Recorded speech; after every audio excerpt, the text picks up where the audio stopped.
What is up, everybody? It's your boy Verse TV here today. So there has been a new announcement of how long it's going to take for God of War Ragnarok to actually complete the game, and it's clocking in for around 40 hours in length. So that's a pretty lengthy game right there. So, at that price point for 70 bucks, 70 bucks then plus tax, it's like, it's kind of reasonable. 40 hours of gameplay, I think that's reasonable because some games that Sony has released for 70 bucks, like that Ratchet and Clank game, I'd have been very disappointed if I'd paid 70 bucks for that game because I beat that game in a very short amount of time, probably less than like under 10 hours, probably. So 40 hours is definitely enough that you feel like you got your money's worth, at least with this premium price point that Sony is doing this generation. So I feel like that's a good price point. And this is the only game I'm looking forward to from Sony this year, mainly. That I'm really looking forward to because I love the last God of War 2018 game.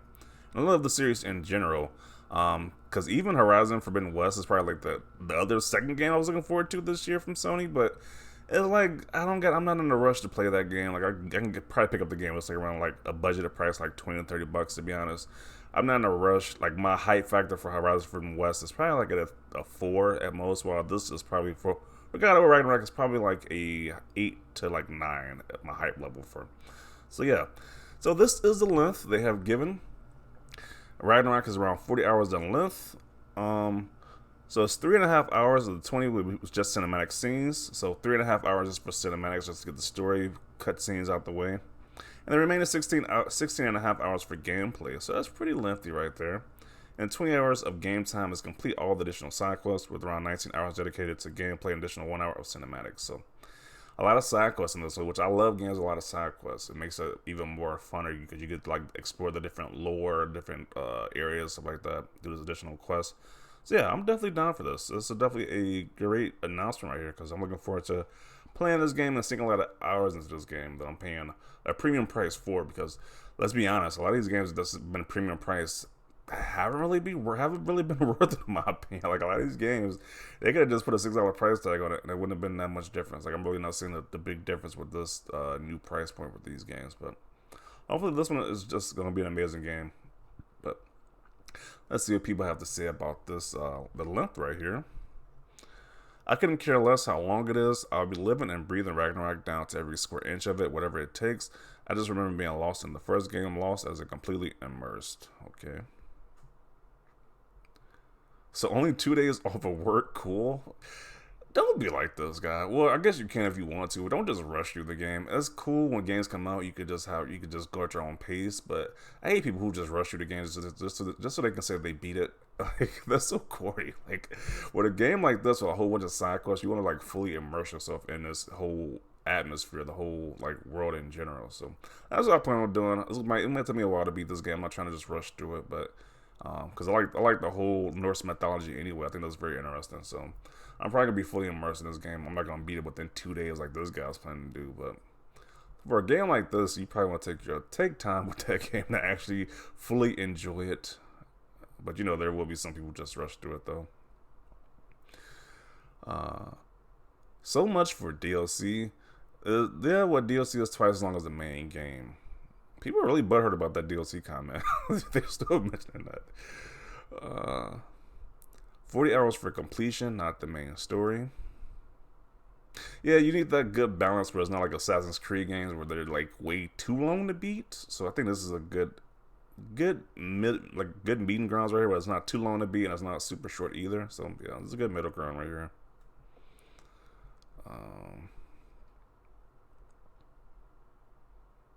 This game is gonna be huge. Main story would not be that long, no way in hell Sony can even make a game that long.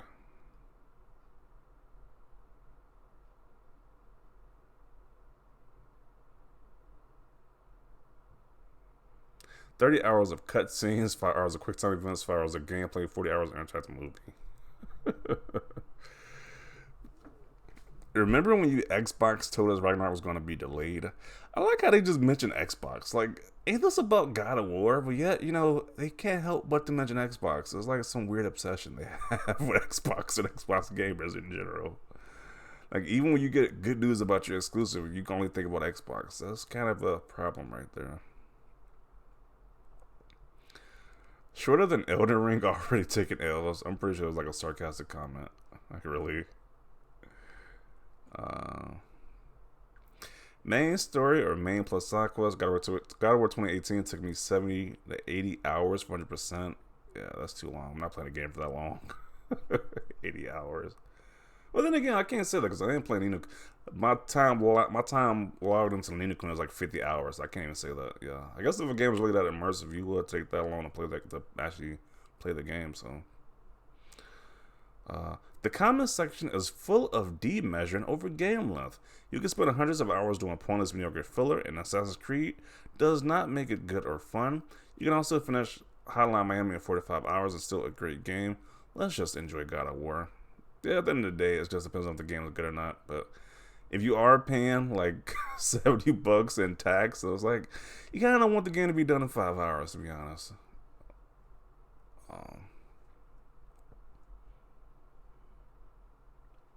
those who say it's the DLC take that in your face. A big F you to the people calling it a DLC. It was a joke that people made. I don't think people was actually thinking it was a DLC. So I don't know why they keep mentioning that. Like, they must have really been butthurt about the DLC comment. Like, really? The fact that they keep mentioning it.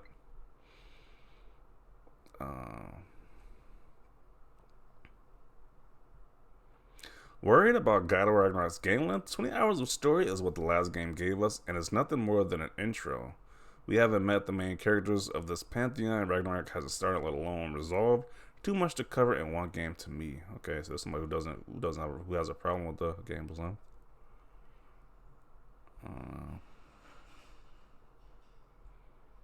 A perfect length. And I think 40 hours is a good medium ground right there.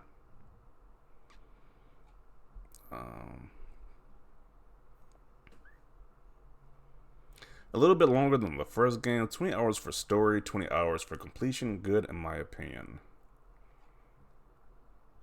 Yeah, that's double the length of the first game.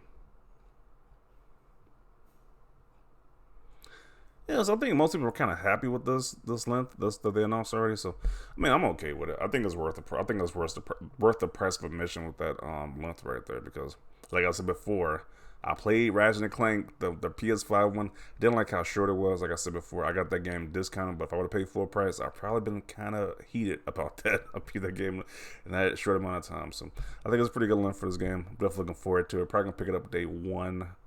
I think this is probably the only Sony exclusive I pick up day one to be in my. I think so. Yeah, I'm looking forward to this game. But yeah, definitely see your thoughts down below about this. Leave a like if you leave a like this video. As always, thanks for watching and peace.